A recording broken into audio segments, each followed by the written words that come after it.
বাংলার এক রহস্যময় জায়গা হলো মহাস্থানগড়, যার পুরোটা জায়গা মিলেই ঘিরে আছে বিভিন্ন প্রকারের রহস্যময় জায়গা ও গোলকধাঁধার মতো কাহিনী। আচ্ছা, মৃত মানুষ কি কখনো বাঁচে ওঠা সম্ভব?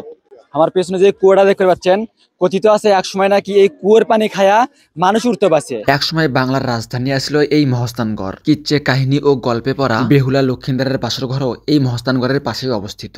ভাবা যায় একটা সময় এই নদীতে গোসল করত এই রাজার মেয়ে। সেই সময় কত জাঁকজমক ছিল, যখন রাজার মেয়ে আসছে সেই সময় তার সাথে কত সৈন্য আসছে, কত ঘোড়া আসছে। আর এখন দেখেন সেই জায়গাটা দেখার মতো কোনো মানুষ নাই। কেমনে ক্যাঙ্কা করে কুটি থেকে কেমনে আসবেন সবকিছুই দেখামো আজকের এই ছোট্ট ভিডিও। যাই হোক, শুরুতেই বাংলাদেশের যে কোনো প্রান্ত থেকে আসা লাগবে বগুড়া জেলায়। বগুড়া জেলা শহর থেকে প্রায় 13 কিলো উত্তরে শিবগঞ্জ উপজেলায় এর অবস্থান। তবে আমি আসি একটু বিপরীত সাইড থেকে। আমি আমার বাইর থেকে বার হয়ে আমার টমটম হেলিকপ্টার কোনা নিয়ে একলাই আমার টমটম হেলিকপ্টারের পাইলট হয়ে রকেটের গতিতে টুকটুক করে আগে যাচ্ছি সেই মহাস্থানগড়ের উদ্দেশ্যে। শুরুতেই বগুড়া জেলার সোনাতলায় আসে আমি আগে আমার মামাতো ভাইয়ের সাথে দেখা করে নেই। আর এই জায়গাতে আসে আমার টমটম হেলিকপ্টারের ওলপেনায় অ্যালার্জি থাকার কারণে সোনাতলায় রেখে যাই আমার টমটম হেলিকপ্টার। তারপর সোনাতলা থেকে আরো এখন পারমাণবিক বাস ভাড়া করে জোনপুরতি 30 টাকা করে দিয়ে চলে আসি আমাদের কাঙ্ক্ষিত জায়গা মহাস্থানগড়। অন্যদিকে বগুড়া শহর থেকে কাঙ্ক্ষিত এই জায়গাতে আসতে অটো কিংবা বাস ভাড়া নিবি 20 থেকে 30 টাকার মতো। যাই হোক, বাস থেকে নামেই আমরা হাঁটি হাঁটি পায়ে টুকটুক করে আগে যাচ্ছি মহাস্থানগড় সেই মাজারের উদ্দেশ্যে। মিচ্চানা হাঁটার সাথে সাথে দেখি সামনে ড্যাং ড্যাং করে খাড়া হয়ে আছে সেই মহাস্থানগড় মাজারের গেট। আলুবালু করে ঢুকে পড়লাম গেটের নাক বরাবর সোজা। আর মহাস্থানগড় এই মাজারটা একদম বেশ উঁচু জায়গায় অবস্থিত। মূলত 3 দিক দিয়ে এই উঁচু জায়গায় ওঠা যায়। একদিক দিয়ে আটো ছোট রাস্তা আর সিঁড়িগুলো বেশ খাড়া খাড়া। বয়স্ক মানুষ হলে ওঠার সময় অবশ্যই সাবধানতা অবলম্বন করবেন। সিঁড়ি বয়া বয়া উপরে ওঠার পরপরই দেখতে পেলাম এই জায়গায় বেশ কিছু ভণ্ড বাবার আবির্ভাব। চট, ন্যাংটা, ছালা আর বেশ কয়েক রকমের বাবা। মাঝখানে আবার এখন কুপো আছে। তবে সবার উদ্দেশ্যে কয়াটা ভালো, এই জায়গায় আসার সাথে সাথে আপনারা বেশ কয়েক প্রকারের ফকির পেয়ে যাবেন। তবে দান করার কোনো প্রকার দরকার নাই, কারণ এরা এমন ফকির একজনক দান করলে আবার আরেকজনক দান না করলে পরে অন্য ফকির এসে আপনার পা সাপটে ধরবি, টাকা না নেওয়া পর্যন্ত ছাড়বে না। শোনা যায় এমনকি এই ফকিরগুলা বাপ মা তুলে গালিও দেয়। তাই আমার পক্ষে মনে হয় এই জায়গায় দান করার থেকে না করাই ভালো আছে। তবে অবশ্যই মনে থিবেন এই জায়গায় আসার সাথে সাথেই চোখ কান খোলা রাখবেন, কারণ এই জায়গায় বিভিন্ন প্রকারের ছলচাত্রী ও ভণ্ডামি করা হয়। উদাহরণস্বরূপ কেউ যদি আপনাকে মোমবাতি, ধূপ কিংবা বিভিন্ন প্রকারের জিনিসপাতি দেয়, এগুলো নিবেন না, কারণ এগুলোর মাধ্যমে তারা ভণ্ডামি করে। এগুলোর মাধ্যমে তারা মোটা অঙ্কের টাকা হাতিয়ে নেয়। যাই হোক, এখন বর্তমানে আসল কথায় আসা যাক। এখন সামনে আপনারা যেটা দেখতে পাচ্ছেন এটা হলো আল্লাহর এক আউলিয়া পীর শাহ সুলতানের কবর। ইনি মূলত ইসলাম প্রচারের লক্ষ্যেই প্রায় কয়েকশো বছর আগে এই জায়গাটা ছিল। আর তিনি মারা যাওয়ার পর তাক নিয়ে গড়ে উঠছে এই জায়গাতে এখন মাজার। আর কত রকমের শিরকি কাজ করা হয় এই জায়গা।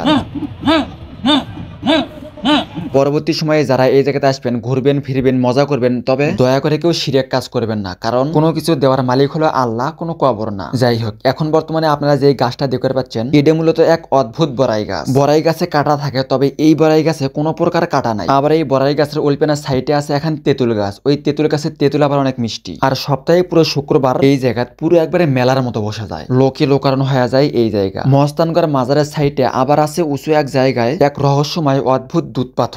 লোক মুখে শোনা যায় এই পাথর নাকি আবার দুধ খায়। এই অদ্ভুত পাথর নাকি মানুষের ইচ্ছা স্বপ্ন পূরণ করে দেয়। কোনো এক ইচ্ছা নিয়ে এই পাথরের উপর দুধ ঢাললেই কিছুদিনের মধ্যেই তার স্বপ্ন কিংবা ইচ্ছা নাকি পূরণ হয়ে যায়। আসলে কি অদ্ভুত এক রহস্যময় কাহিনী। এমনকি নিজের দাঁড়িয়ে থাকতেও দেখলাম একজন এসে দুধ ঢালে দিয়ে গেল এই জায়গা। তবে আগে ভাগে কয়াটা ভালো, এই জায়গার সমস্ত কাহিনীগুলোই সম্পূর্ণ লোক মুখে শোনা আর ইতিহাস থেকে নেওয়া। তবে কিছু কিছু ঘটনাগুলো আসলেই অবিশ্বাস করার মতো কাহিনী। সে যাই হোক, তবে এখন বর্তমানে কওয়া যাক এটা আসলে এক সময় পূর্ণ বাংলার রাজধানী। এক সময় বসবাস করতো এই জায়গায় পরশুরাম রাজা, আর এটা আসলে পরশুরাম রাজার রাজ্য। তাই এই রাজ্যের আশেপাশে আনাচে কানাচে ঘটে আছে রাজকীয় সব কাহিনী। ইচ্ছা পূরণের সেই রহস্যময় দুধ পাথর থেকে আর ওলপেনা সামান দিকে যাওয়ার পরে আপনাদের চোখে পড়বি এক অলৌকিক ক্ষমতার অধিকারী জীব কুয়া। শুনতে অবিশ্বাস্য ও হাস্যকর মনে হলেও কথিত আছে এক সময় এই কুয়ার পানির স্পর্শে জীবিত হয়ে উঠত মানুষ। আচ্ছা, মৃত মানুষ কি কখনো বাঁচে ওঠা সম্ভব?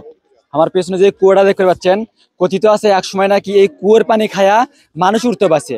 কুয়ার পাশেই আবার এই কুয়ার ইতিহাস লেখা আছে। ইসলাম প্রচারের লক্ষ্যে আসা সেই পীর শাহ সুলতানের সাথে যখন এই রাজ্যের রাজা পরশুরাম রাজার সাথে যখন ধর্মীয় যুদ্ধ হয়, তখন পরশুরাম রাজার সৈন্যরা মারা যাওয়ার পর আবার পুনরায় যুদ্ধের মাঠে সেই সৈন্যদের জীবিতভাবে দেখা যেত। তখন পীর শাহ সুলতান সাহেব এই কুয়ার সন্ধান পায়। কথিত আছে এই কুয়ার পানির স্পর্শে নাকি সেই মৃত মানুষটা আবার জীবিত হয়ে উঠত। তবে এইরকম ভাবে চলতে থাকলে যুদ্ধে জয়লাভ করা যাবে না। এর জন্যই এক সিলের মাধ্যমে সামনে পীর শাহ সুলতান সাহেব এক টুকরো গোস্ত এই কুয়ার মধ্যে ফেলায়, সাথে সাথে এই কুয়ার সেই অলৌকিক ক্ষমতা নষ্ট হয়ে যায়। তারপর থেকে এই জিয়তকুণ্ড এখনো এইরকম অবস্থায় আছে। পরবর্তীতে লোকজনেরা এই জায়গায় ময়লা ফেলানোর কারণে এই জিয়তকুণ্ড একেবারেই ভরে গেছেই কওয়া যেতে পারে। যাই হোক, ঘুরতে ঘুরতেই আমার আবার ভিডিওর ভক্তর সাথেও দেখা হয়ে গেছে। তারপর কথাবার্তা আর সেলফির সময় দেওয়া। তবে অবশ্যই কয়াতা ভালো মহস্থানগড় এই জায়গাতে আপনারা ঘুরবে আসলে অটো রিক্সা আরো বিভিন্ন প্রকারের যানজট পাওয়া যাবেন। তবে অটো রিক্সা না ঘুরে একটু কষ্ট হলেও হাঁটে হাঁটে ঘোরার চেষ্টা করবেন, তাহলে ইতিহাস আর প্রাচীন কিছুর সাথে পরিচিত হতে পারবেন। যাই হোক, এখন বর্তমানে আমরা সেই পরশুরাম রাজ্যের প্রাচীর উপর দিয়ে হাঁটি হাঁটি পায়ে টুকটুক করে আগে যাচ্ছি পরশুরাম রাজার বোন শিলা দেবীর ঘাটে, যেই জায়গা শিলা দেবী গাও ধুতো আর কি। আর এই জায়গাটা হলো মেন মহস্থানগড়ের কাছ থেকে প্রায় 1 কিলোমিটার দূরে অবস্থিত। এই যে এটা হলো সেই শিলা দেবীর ঘাট। এই ঘাটে একসময় গোসল করতো এই রাজ্যের রাজকন্যা শিলা দেবী। ভাবা যায় একটা সময় এই নদীতেই গোসল করত এই রাজার মেয়ে, এখন তার সম্পূর্ণ পরিত্যক্ত অবস্থায় পড়ে আছে। এক সময় যে নদীর গোসল করতো রাজার মেয়ে, সেই নদীর তো এখন মনে করেন যে কোনো কিছুই নাই, একদম আটো হয়ে আছে করতোয়া নদী।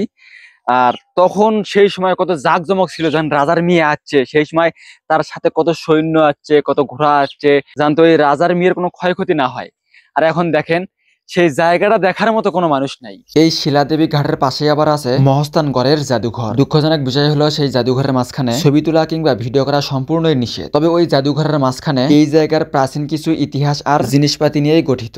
আস্তে আস্তে আমাদের কাঙ্ক্ষিত এই জায়গার সবকিছু দেখাই শেষ। তাই এখন বর্তমানে আবারও এই মহস্থানের মেইন গেটের পাশ থেকে জনপ্রতি 15 টাকা করে ভাড়া দিয়ে বেহুলা ও লক্ষিন্দারের বাসরঘর দেখার জন্য রওনা দিলেন। আপনারাও অবশ্যই এই জায়গাতে আসলে এই দুই জায়গা একসাথেই ঘুরে দেখে যাবেন, ভালো লাগবে। বেহুলার বাসরঘরে ঢোকার আগে জনপ্রতি অবশ্যই আমাদের বাংলাদেশি হলে 30 টাকা করে এখন টিকিট কাটা লাগবে। টিকিট কাটে হাঁটি হাঁটি পায়ে টুকটুক করে ঢুকে পড়লাম সেই কাঙ্ক্ষিত জায়গা। আর সামনে থাকা এই উঁচু ঢেপি হলে বেহুলা লক্ষিন্দারের সেই বাসর ঘর। আর এই বেহুলা লক্ষিন্দারের ইতিহাস কিরা না জানে। যাই হোক, এই জায়গাতে আসলে আপনারাও অবশ্যই এই উঁচু ঢিপির উপরে ওঠার সময় কিংবা এই বাসর ঘরের উপরে ওঠার সময় সাবধানতা অবলম্বন করবেন, কারণ এই পথগুলো একেবারে আঁটো-সুটো পথ। পা পিছলে একবার পড়ে গেলে একেবারেই কেল্লা ফতে। যাই হোক, সামনে থাকা গোল করা এই নিচু জায়গাটা এটাই নাকি হলো বেহুলার বাসর ঘর। শোনা যায় বেহুলার স্বামী লক্ষিন্দারের বাপের আগে থেকেই সাপের সাথে শত্রুতা ছিল। পরে বেহুলা আর লক্ষিন্দারের বিয়ে দিলে সাপ জানতে তাদের কোনো প্রকার ক্ষতি করবে না পায়, এর জন্যই মূলত লোহা দিয়ে তৈরি করে বেহুলার বাসর ঘর। দুঃখের বিষয় হলো তারপরেও বাসর রাত্রেই লক্ষিন্দারক সাপে কাটে, অর্থাৎ বাসর রাতেই লক্ষিন্দারক সাপ কামড় মারে।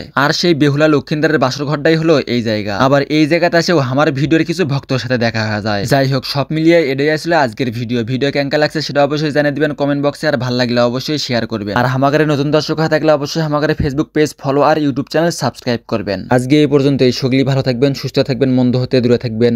আল্লাহ হাফেজ।